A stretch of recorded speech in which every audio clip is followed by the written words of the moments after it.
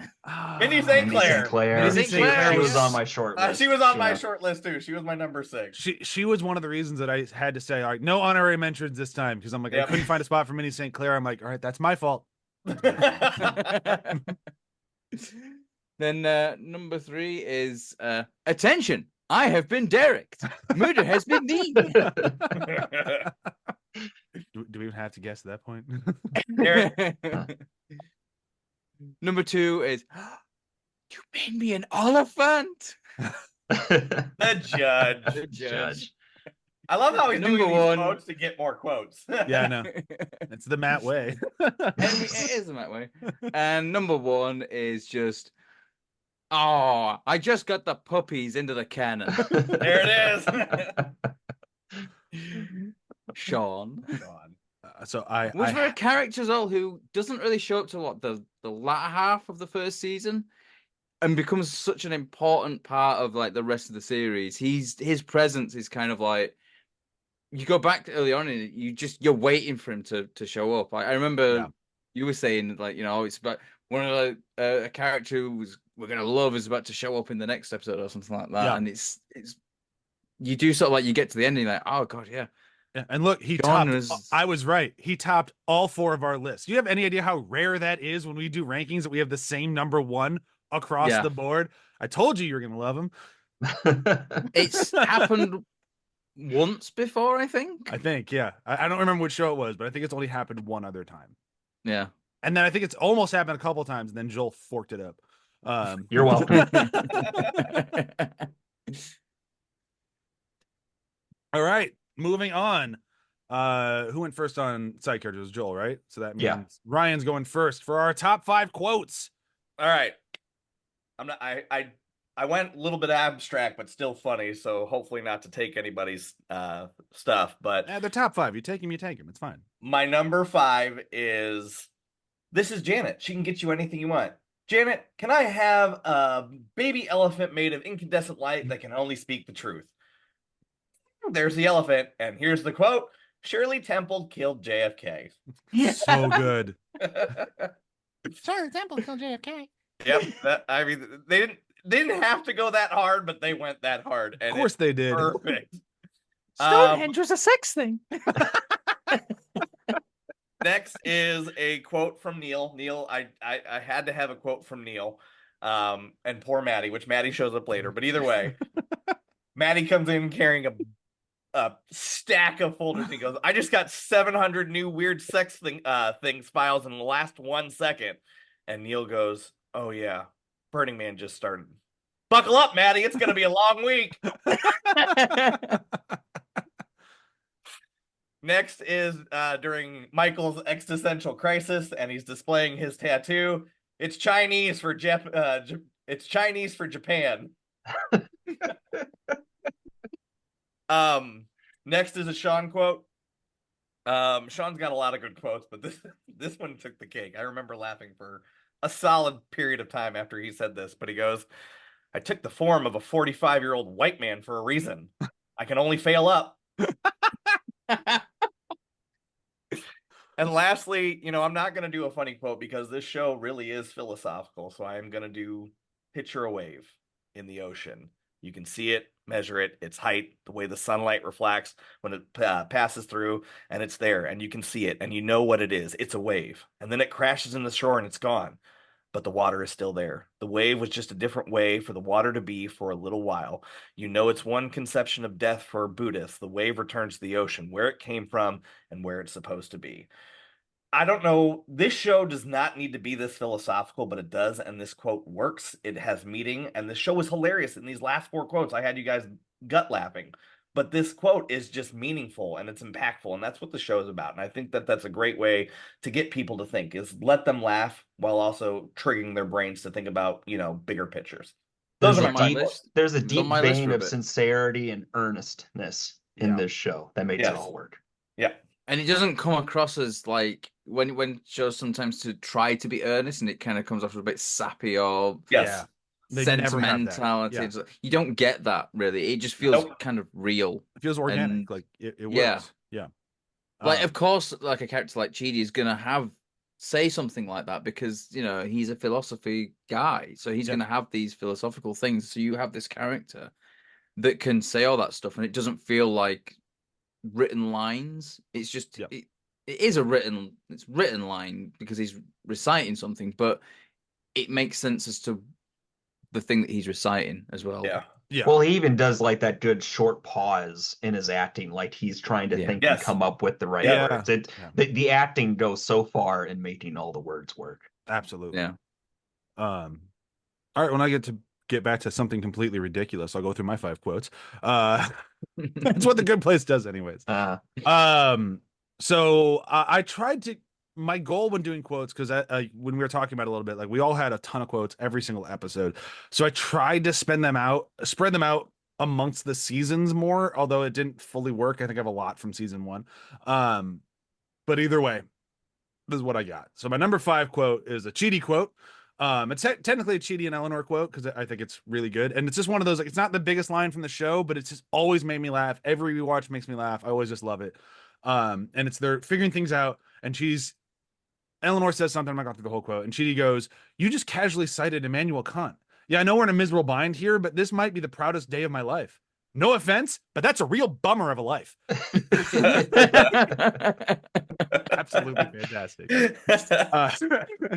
My number 4 was it's a Sean quote. "I was just in the middle of torturing William Shakespeare by describing the plot of the Entourage movie." Phenomenal. Number 3 is it's the bit where he gets pulled in and he's like mid sentence. It's just like, oh come on. Yeah. It's always so frustrated. My number 3 is a Jason line. "I'm telling you, Molotov cocktails work. Anytime I had a problem and I threw a Molotov cocktail, boom, right away, I had a different problem." I was on the short list, but I knew somebody wanted it, so I. So good. And then I went for my more serious quote for my number 2, so I could still land on something funny. But I did also have that same thought process Ryan did of trying to go for somewhat more serious. So mine's still funny, but on the more serious side. So here we go. I mean, whenever I would do something crappy on Earth, there'd be a little tiny voice in the back of my head that would say, "Eleanor, don't grab that handful of olives from the salad bar. You know you didn't pay for that." Or, "Eleanor, don't spit those olive pits on the floor of the grocery store. That's not cool." Or, "Eleanor, that old man just slipped on your olive pit and he fell down. Don't use the fact that everyone's distracted to go back and steal more olives." Always loved that. Like, it's just so good. Eleanor's like just kind of Eleanor's hypotheticals were always so great because they were clearly just specific examples from her. Yeah. Yeah. Oh yeah. Clearly something she did in that one. And it's amazing when Janet calls her out on them as well. Like when Janet's around and she says them, it's like that actually did happen. That happened. Yeah. Oh, so he was gay and didn't want to sleep with you. He didn't want to sleep with you. All right. And my number 1, as if anyone on this show would ever question what my number 1 would be, I'm not going to read the whole thing. You know what it all is. Mondays, am I right? Chainsaw! I wrote the whole thing down, but you know the whole thing. We don't need to be here forever. All right, Matt, you're up. Speaking of Was being that- here forever, I was gonna say, was that intentional? I was trying to buy Matt a little time. So the way I sort of approach this is I wanted to get quotes that I thought that no one else would pick. And I also tried to sort of spread it out across all the seasons, but I think looking at my quotes now, I think I've got a lot concentrated in season 2 and 3. But here we go. So number 5. So, Chidi, just want to double check. How do ethical philosophers feel about murder? It's frowned upon. Okay, what if the reason you want to murder someone is to make your life easier? That's okay, right? Number 4, attempt 108. I've analyzed some recent data. Eleanor always seems to realize that they're in the bad place at the moment that, excuse me, sorry, the door was open, so I just came in. Did you say I'm in the bad place? Attempt 109. Close and lock the door. There's the door. Just look at that door. Just you're locked, right? So good. Then number 3. Michael, you've been kind of quiet. What do you think about all this? Well, obviously the dilemma is clear. How do you kill all 6 people? So I would dangle a sharp blade out of the window and slice the neck of the guy on the other track as we smush our 5 main guys. Oh, I did the thing again, didn't I? Yep. Come on, buddy. People good. People good. Why is that so hard to remember? People, what is it? Good. Good. Number 2. So I sketched you up a little something, some ideas for your project. Wow. Well, this is more than a few ideas. You solved the whole thing. Columns and porticos. Uh-oh. Looks like you forgot to include bathrooms. Oops. Just a little oversight. I certainly use the bathroom like everyone else. I love to sit on the thing and just, shoot one out. Eleanor, I'll be in the car. And then I did the same as Ryan. I wanted to have like a more sincere one, and I put it in the number 1 spot because it's a moment in the series where you just kind of, Michael has been this demon, and like we've had this kind of like, is he on our side, is he not on our side? And then we get this moment where it's like it's 100% clear that he is a better, but he's no longer like the bad guy. Hey, guess what? I just solved the trolley problem. Remember the thought experiment you were doing driving the trolley? You either plow into a group of people or turn and hit one person. I solved it. That's really great, but I think now's the time. See, the trolley problem forces you to choose between 2 versions of letting other people die, and the actual solution is very simple: sacrifice yourself. What does that mean? You look after the others. They need you. And then he shoves Eleanor into the thing and sacrifices himself. Such a good moment. That is. It's so good. All right, Joel. Oh, okay. Yeah. My first one is an interaction between Glenn and Jason. Sean is so mean, you guys. He yells at me all the time. It's like unnecessary. I feel you, dog. I was yelled at my whole life. People were always like, you didn't pay for that. How do you plead?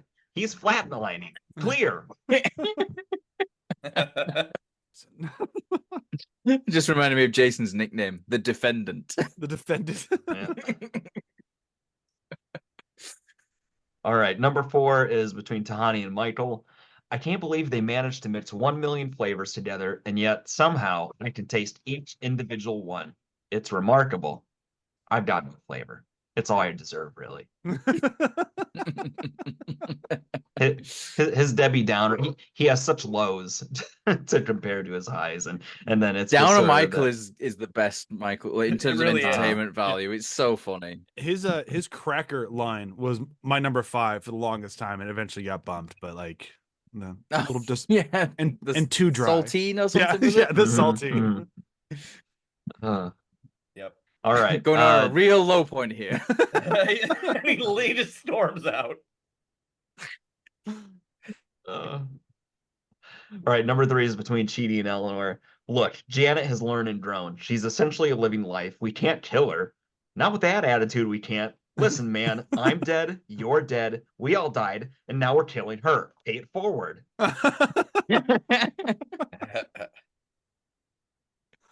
My number 2 is Eleanor. I've only said I love you to 2 men my entire life. Stone Cold Steve Austin and a guy in the dark club who I mistook for Stone Cold Steve Austin. And my last one, it's a little Matt. It's Eleanor, Michael, and Chidi and Janet. Eleanor says, sorry, my brain is melting. How can events happen before the ones that happened before? Michael, it's just the way it works. It's Jeremy Bearimy. I don't know what to tell you. If that's the easiest way to describe it. Cheaty. Okay, but what the hell is this place? The dot over the I. What the hell is that? Michael. Okay, how do I explain this concisely? Concisely. This is Tuesdays and also July and Janet, and it's sometimes never. Michael. That's true. Occasionally that moment on the Bearimy timeline is a time moment where nothing never occurs. So you get it. This broke me. The dot over the I. That broke me. I'm done. I'm just glad somebody brought that up. That entire sequence is just absolutely brilliant. It is great, and what I It's love is good. like how they keep referring back to that as well. Like, I think it's season 4 where Chidi says to Eleanor something about that they'll get to hang out in the little dot of the eye on Jeremy Bearimy. Yeah. Yeah. The rest of the eternity, which Jeremy is Bearimy, baby. Yep. Stick around for just a few more Bearimys. It's great. All right.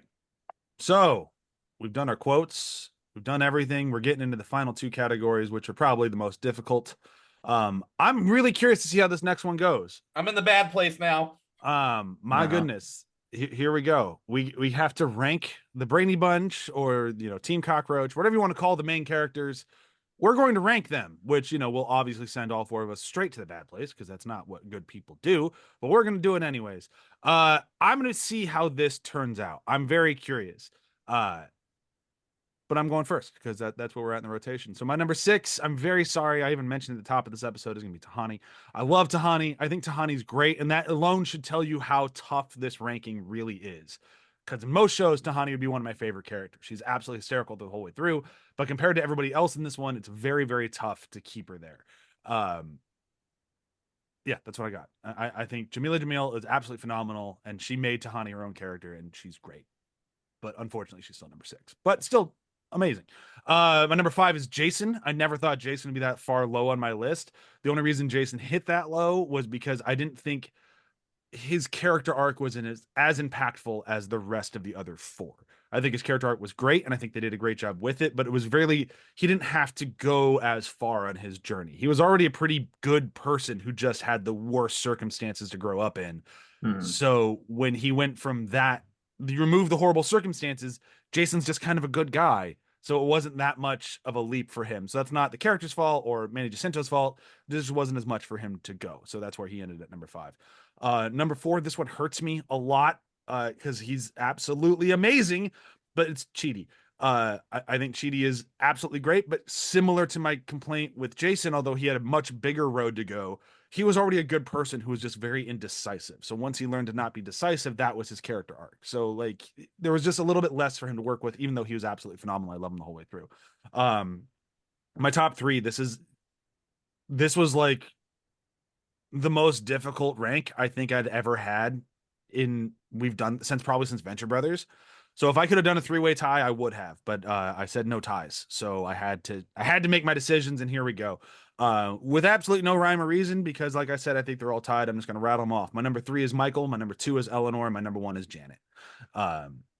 Janet was probably number 1 no matter what. I love Janet, and I think she's had the most interesting arcs throughout, but I could say the exact same thing for Michael, and I could say the exact same thing for Eleanor, and they both deserve that number 1 spot just as much. I think just Janet just hits my sense of humor a little bit more than the other 2 do, and that's the only reason she got number 1. But all 3 of them, all 6 of them, damn near flawless characters, and I love them all. So it's a very, very tough ranking.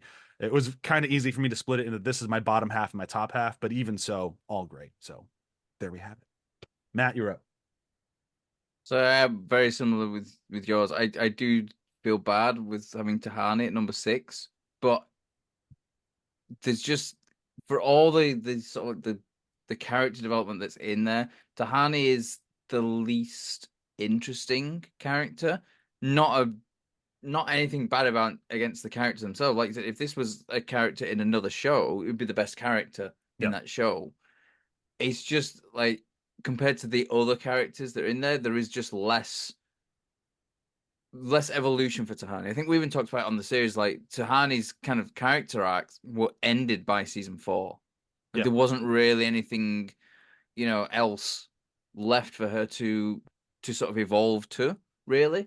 I do think she has the best character ending, though. Like the idea that she is going to be a Good Place architect. I just love that. I think it's very much in keeping with her character as well. If this category was most improved, she'd be number one. Oh yeah, In terms of quality of character, because she's pretty well defined from the start, but they really learned to understand the vein of her humor a lot more and learn how to write around that a lot better later in the show. yeah. But yeah, so with that all being said, unfortunately, Tahani is number 6. Then at number 5 is Jason. Pretty much very similar reasoning that Brian's already said. There's not a lot really there with Jason's. It's not one note, but he's kind of two-dimensional. Like yeah. he has his times where he branches out of that and those sort of poignant moments where he has practical wisdom, but Yeah. His joke structure is very similar throughout. Yeah.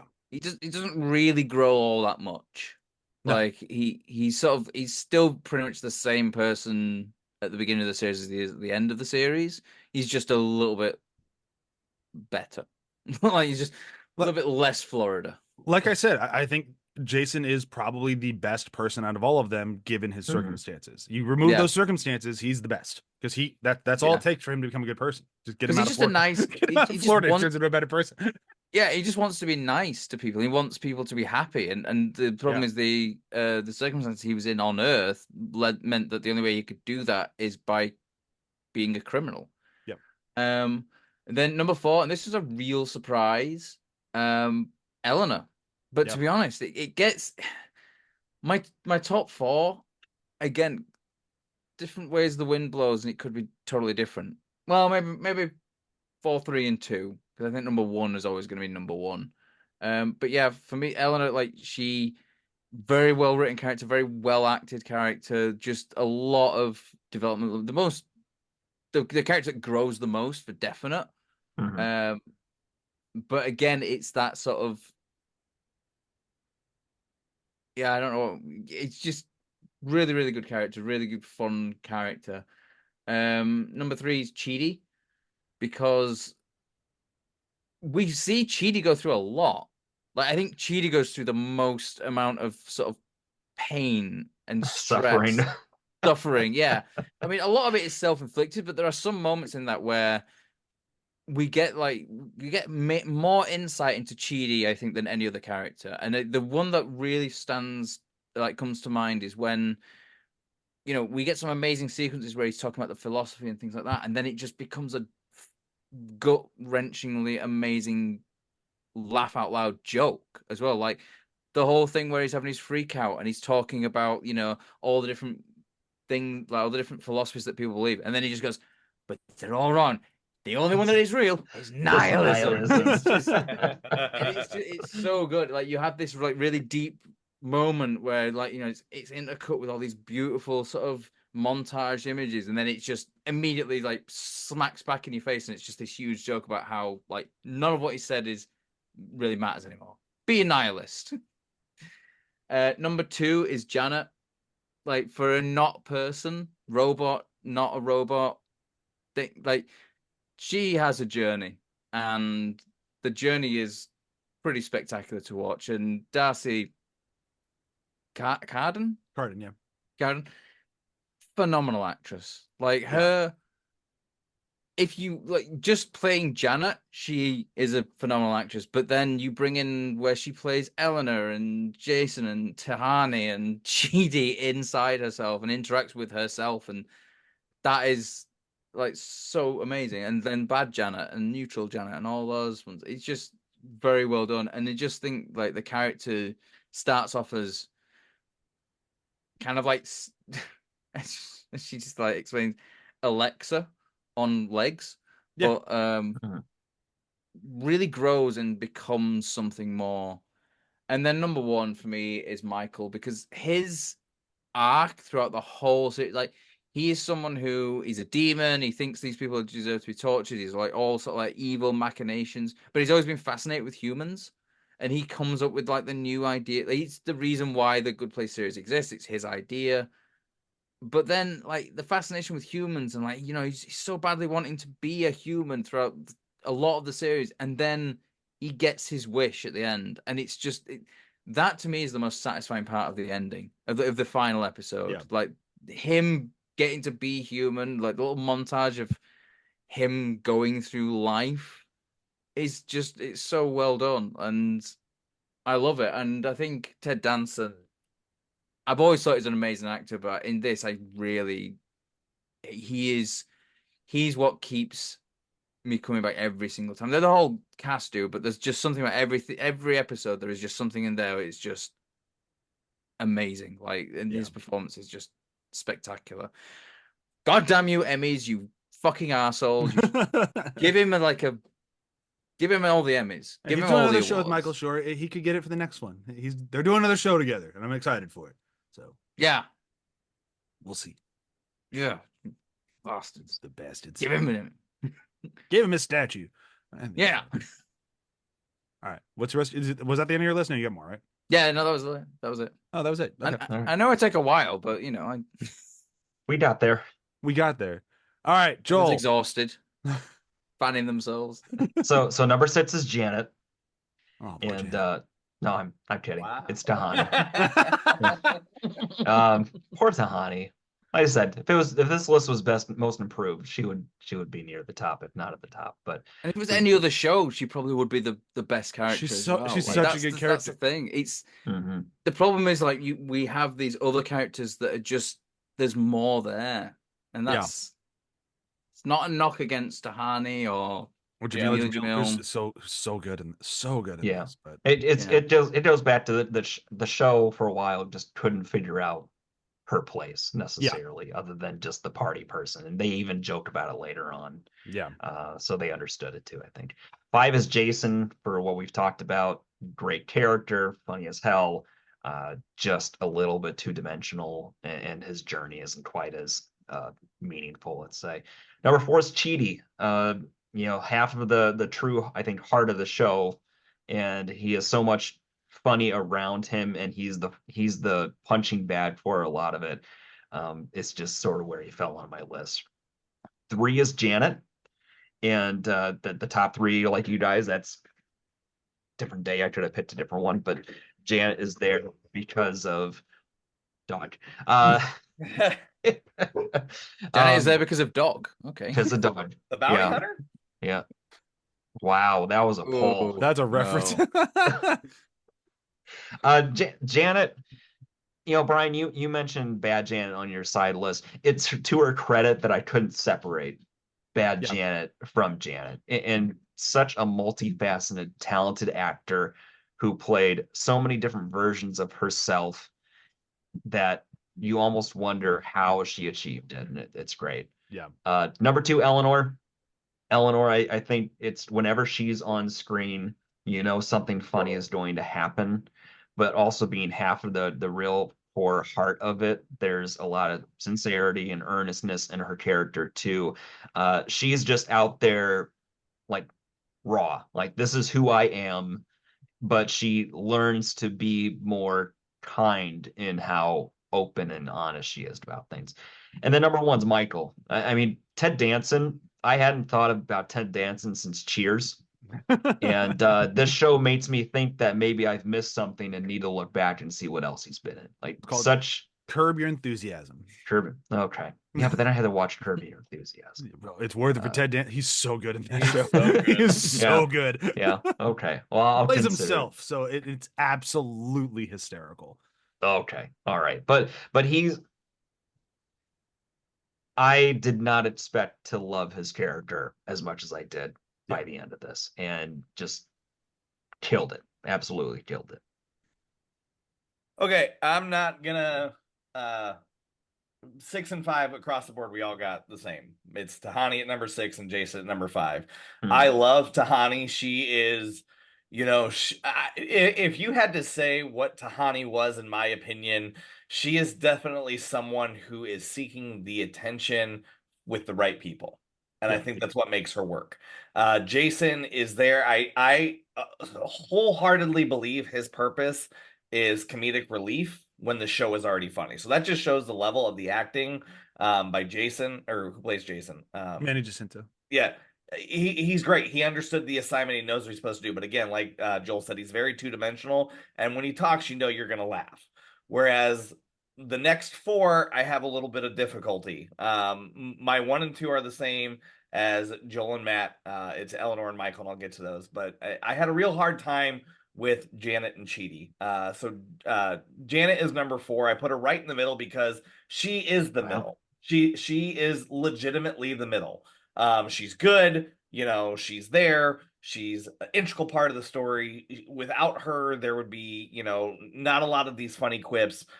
She's great as everyone else. That's why I put her in the middle of the road. And I put Chidi ahead of her because what really did it for me to put Chidi so high is he's very reactionary.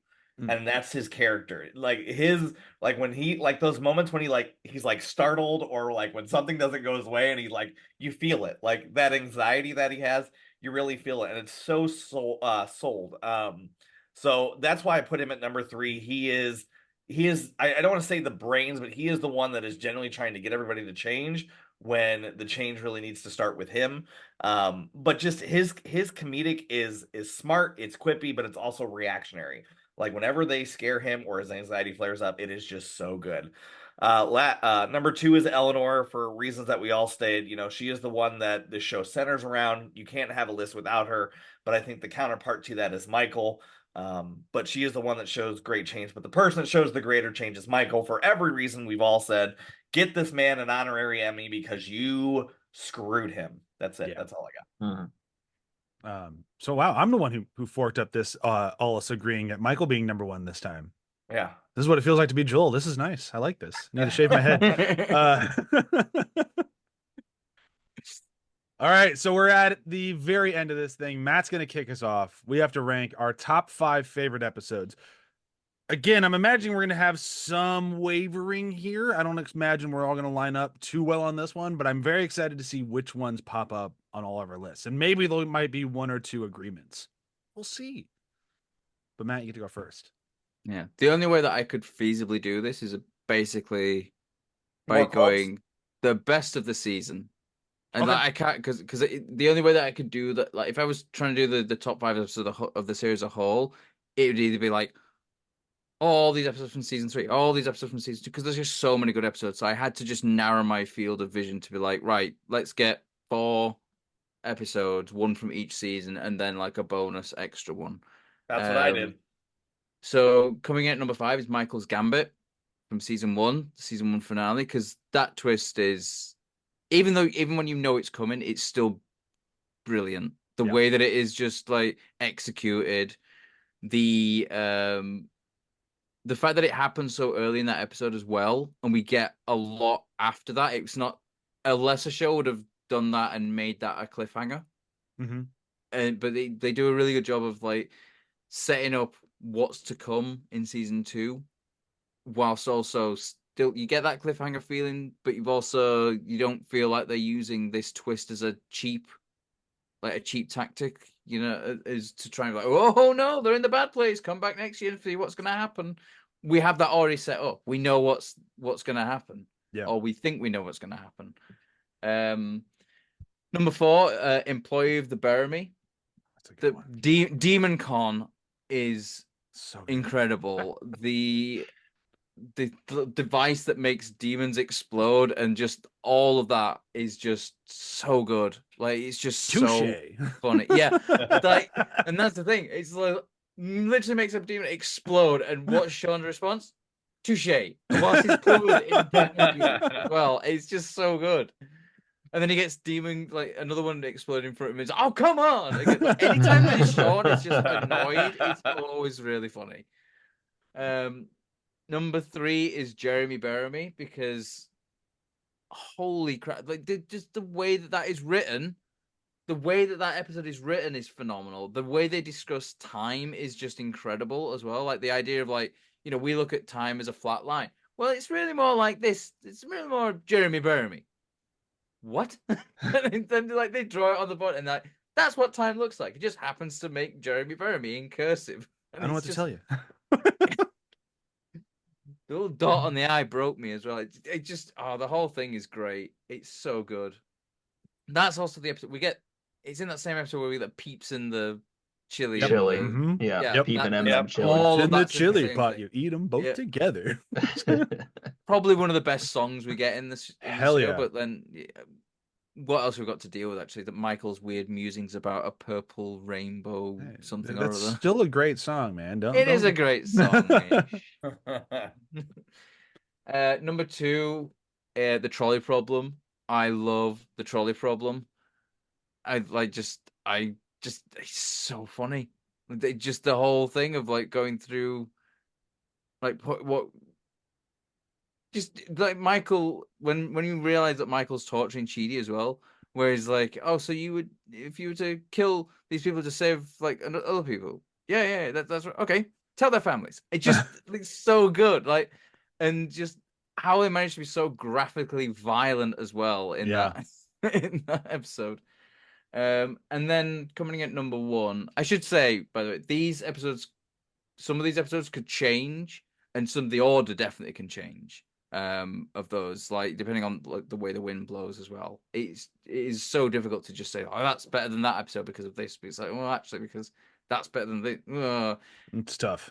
It's really tough. Like ranking episodes of like a series like this many series, and like cutting it down to a top 5 is difficult anyway. Cutting down like episodes that are so good into a top 5 like this is just, it's so difficult. But then coming in at number 1, I think it's one of the best finales is Whenever You're Ready. Yeah. I think they do a really good job of closing up every storyline, every sort of like thread. There's so much in that episode, and it's just so beautifully done. Like, we have some amazing moments. Like, we have the whole thing with the wave, the ocean. Yeah. That's beautiful dialogue. We have, Eleanor's desperation to get Chidi to stay, and then her realization of, what was it, the social contract thing or something? Like Something like that, yeah.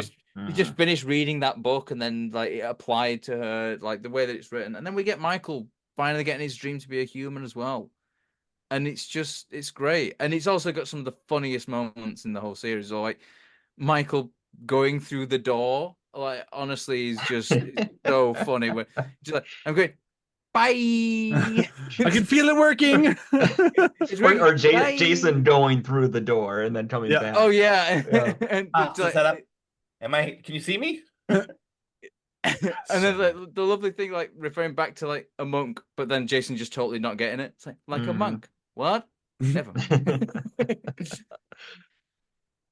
For a series as well that it's a comedy more first and foremost, but it really does a great job of getting the sort of like teaching people about philosophy through entertainment. If you're watching a show and it's managing to teach you without you realize you're being taught, it's a really good show. Yeah. Like there is merit to entertainment, not just being there to entertain, but also to inform. And like when you can do that right, and you're not preaching, you're not sort of like making it super obvious. It's just entertaining you, but also teaching you something at the same time. That is a fantastic series for me. So I was very excited about how much we were going to waver on these episodes. I have 4 out of 5 of Matt's in my list. I have 2. It's like, damn it. 2 of them are even the exact same spot. So Same here. Jesus. So I mean, I know we're always a But bit where does like Joel in sync, differ? Brian. That's This is too just much. ridiculous. So Joel will go first. We'll get to me eventually, but Yeah. we basically already got my list. All right, my number 5 is Rhonda, Diana, Jake, and Trent. That was on Amazing. my short list. Yep. Number 4 is Somewhere Else. Number 3 is Janet's. Janet, Number that was 2. so tough for me to take off my list. Yeah. I wanted that Yeah. one so bad. My number 2 is Michael's Gambit. And then number 1 is Whenever You're Ready. And if that sounds weird, it's because that's just the top 5 episodes on IMDb's rankings. I couldn't make a choice. This one was literally impossible to me because Joel cheated. looking back, it all melts together like peep chili, and there's no separating the episodes to me anymore. I can't do it.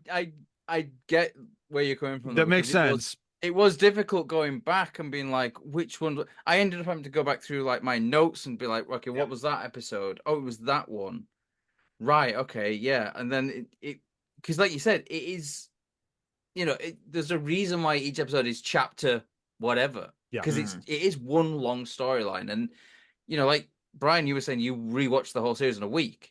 Yeah. And you could feasibly do that. And it does blend together. It doesn't feel like you're rushing it at all. Like it's 4 years of TV, and it's like, no, this is one afternoon of TV. Well, a long afternoon, but this shows my breaking point of me considering actually taking notes between episodes or movies, like just doing a quick summary for me myself, writing something, and then ranking over time because this broke me. Yeah, this was. That's fine. The next series we cover, you won't have to worry about that. Well, now we know what his bad place is.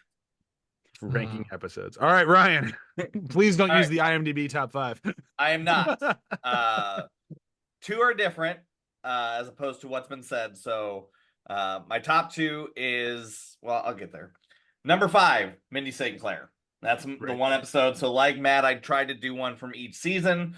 So Mindy St. Clair, it was hard between that and picking Michael's Gambit, but Mindy St. Clair introduced a character that would span the 4 seasons and was definitely there for a huge comic relief. Number 4, so I said season 2 was my favorite, so season 2 was the one that got an extra nod, and this is the existential crisis episode. This is a huge showcase for Michael and to show his comedic chops, whether it's the saltine cracker or going out on a high note, or it's Chinese for Japan. I mean, there's just so many good things about this episode in terms of Michael. Number 3 is the Janets. Having Janet play every character was a brilliant idea, but we also got Neil and Matt, who I think were very interchangeable, especially with the weird sex toys things. Number 2 is the trolley problem. Who wants to see a whole bunch of people get butchered? Plus, I thought it was a great way to show the philosophy of the show. And of course, whenever you're ready, I can't think of a TV series that's a comedy that wrapped everything up so perfectly besides this show. That's it. Brian, go. All right. Mine is, as I said, extremely similar to Matt's. I can't wait to hear which one isn't. It's my number 5 is the one that was not on Matt's list. So, but it's just, this is an episode that I could not have my top 5 list without this one, because for me, this was the one that put like the nail in the coffin of this show is brilliant. I'm gonna see if you guys can guess which one it is. It was an episode that like it came a little bit later on, but if you were a fan of this show, you thought you knew where it was going, this episode came along and just went, you have no idea what you're in for. Stop trying to guess our show. We are gonna do something different every single time. When you think we're going right, we're going left every time. And GDC is the time knife. No. It's earlier than that. Okay. I have no idea. No guesses. Dance Dance Resolution. It's the episode damn it! with all the reboots. It was the best, like, oh, so I know what season 2 is going to be. Them in the bad place to figure out. Oh, I'm wrong. Nope, that's not what this is going to be at all. They get rid of everything you thought season 2 is going to be in one episode. They slam through it all. It's absolutely hilarious. And then they move on. And then it's like, this was great. Moving on. And so I have something, I love it. It's brilliant. For me, it is that moment that clicks for the show. If it wasn't the season 1 finale, which it is for most people, if you were a little bit on the fence of like, yeah, the season 1 finale is great, but the whole of season 1 was kind of okay if you think about it. Like, that's not my words, but if you were one of those fans that dropped off, this episode will restore your faith. And like, nope, what season 1 was not a fluke. This show is brilliant. And there we have it. What's great about that episode as well is like you have the first 2 in there. It's like, here we go. This is reboot 1. Yep. We're going to reboot again at the end. And then we'll see what the next reboot is in the next episode. But then it's like, oh no, we're going to see 815 of them in the next episode or something. And just... And they're so funny. This is the bad place. This is the bad, and all this, the different things Eleanor's doing. Jason figured it out. Yeah. This one hurts. Just absolutely brilliant episode. All right. So the rest of the 4 are all ones that were on Matt's list, but in a different order, slightly. Not been entirely that different. My number 4 is whenever you're ready. I think it's absolutely brilliant. As everyone said, it's just one of the best finales in any TV show ever, which speaks to how much I think of the rest of this list. Number 3 is Jeremy Bearimy. Number 2 is Trolley Problem. And then my number 1 is the season 1 finale, Michael's Gambit. Very similar reasoning to why my number 5 is the Dance Dance Resolution of, if you have given this show your time, here is your dessert. You have just been rewarded for believing in this show and how brilliant it's going to be. And Michael's Gambit is the perfect way to do that. Just like, nope, this whole season's been a lie. And it's not just a cliffhanger. Like, we're moving with it. It's not just like we wrote ourselves into a corner. Hopefully we figured something out by the end of the summer when we write season 2. This was like, no, this was the plan. And in lesser shows, that would be the situation. Like, you watch, how many shows do you watch have a cliffhanger, you come back and they undo the cliffhanger in the first 5 minutes? It's super frustrating and annoying. You always hate it. That's where this one could have gone and didn't. And that's partially why we all love it so much. And I think I credit almost all of that to that season 1 finale. And what I like about it as well is like like I said with earlier on, like the quote unquote cliffhanger of you're in the bad place isn't the cliffhanger as well. Like lesser shows would have been like, the cliffhanger is you're in the bad place. And then like you come back next season and then, like you said, probably just undo it all, because then you do the reboot and it's like, oh well, that's just undoing that whole cliffhanger thing. But they did a really smart thing of doing that in the finale and then setting up the next season. It wasn't just kind of like, it's a cliffhanger. Like, you're saying about cliffhangers where it's kind of undone in the first 5 minutes. There's an episode of Star Trek Next Generation, Best of Both Worlds, which is where Picard becomes a Borg. And the cliffhanger of that is they're going to shoot the Borg cube and they're going to destroy it and kill Captain Picard. And it's like, but everyone kind of knows going in, well, it's not going to work. Clearly, it's not going to work, because clearly you're not going to kill off Captain Picard, and clearly you're going to have to have a whole episode dealing with this Borg cube. Sure enough, he goes fire.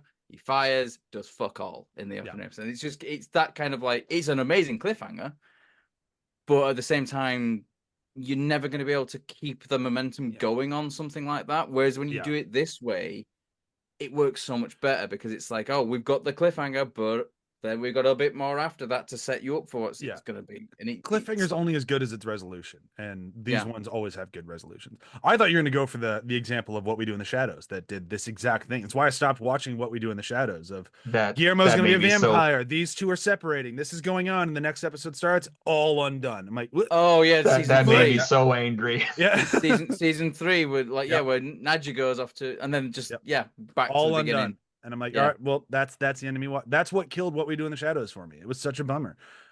This one never had that moment, obviously. But there are so many shows you could use examples from so many shows. That's true. There's so many shows that kind of they try to do something, like they set something up and then they just never able to pay it off. Like the Star Trek example I use, because I think I remember like one of the guy who wrote the episode wasn't originally going to come back as the showrunner for the next season. I was like, well, someone else can deal with that. And then he came back anyway. I was like, oh shit, now I've got to deal with it. It's very comic booky of him. All right. But that's it. We've done it. We have ranked The Good Place. I'd say I'm going to speak for all of us. We loved our time in The Good Place. This was one hell of a good show. But being that this is a ranking episode, we don't really have any plugs, because we don't do plugs, we don't do nicknames, we don't do any of that, which means that all these episodes kind of end abruptly, which this one's about to do, because this is it. We've done it. I mean, we could just tell them what they're going to be tuning into next week. I was just about to do that. It's if we haven't told them. Backseat hosting here. Many times over. Well, it was the way that he said we'd just end abruptly, like they're about to. I just figured that was going to be the end. That would have been absolutely brilliant, and I kind of wish I'd done it. But anyway, next week, hopefully, I know if you've been an avid listener, I've been trying to release 2 a week, trying to catch up, so we at least have some horror movies out in October. So either, I believe next week, I can't do a calendar in my head. We will be starting up our new show, 9 Nights with Freddy, 9 being the clever number because there's 9 movies. And we're doing that Nightmare on Elm Street, as if we hadn't said that 1,000 times. I don't think we've actually said Nightmare on Elm Street, but we mentioned Freddy and his knife gloves a few times. So like clearly this is what we're doing. If you couldn't figure that out, now you know. And I'm incredibly excited for it. We're watching the best one for next week, and then the rest all happen after that. Matter of your opinion. I don't think so. We'll see. But I will say, for you know those fans of ours for a long time, who, you know, all 15 of you, which we love you, thank you. We are going to be recovering an episode. We will do Freddy vs. Jason again because now we're coming at it from a different point of view. And as we said when we covered it the first time, it is more of a Freddy movie than a Jason movie, anyways. So it's going to kind of work with us. It's going to work out great. And then at some point we will have to cover. It's called The Dream Child. Ryan, is that what it is? Yeah. That was one of the worst trailers I've ever seen. And then apparently 5's pretty bad.